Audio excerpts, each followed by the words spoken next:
മൂന്നാറിൽ വീണ്ടും മണ്ണിടിച്ചിൽ ഉണ്ടായിട്ടുണ്ട്. കനത്ത മഴയിൽ ദേവികുളത്താണ് മണ്ണിടിച്ചിൽ ഉണ്ടായത്.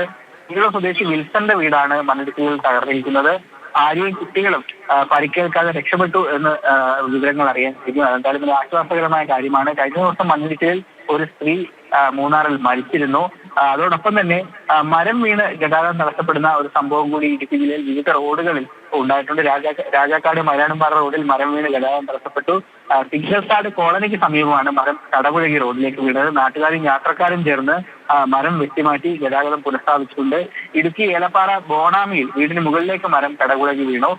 പുതുവൽ സ്വദേശി KP ചുപ്പയ്യയുടെ വീടിന് മുകളിലേക്കാണ് മരം വീണത്. വീട് ഭാഗികമായി തകർന്നു. വീട്ടിലുണ്ടായിരുന്ന ചുപ്പയ്യയും ഭാര്യയും മകനും രക്ഷപ്പെട്ടത് തലനാരിഴയ്ക്കാണ്. ഇത്തരത്തിൽ മരം വീഴുകയും മണ്ണിടിച്ചിൽ ഉണ്ടാവുകയും പൊതുവായി അങ്ങനെ ഒരു പ്രശ്നം ഇടുക്കി ജില്ലയിൽ നിലനിൽക്കുകയാണ്. അപകട സാധ്യതയുള്ള മേഖലകളിൽ നിന്നും ആളുകളെ മാറ്റി പാർപ്പിക്കുമെന്നാണ് ജില്ലാ ഭരണകൂടം അറിയിച്ചിട്ടുള്ളത്.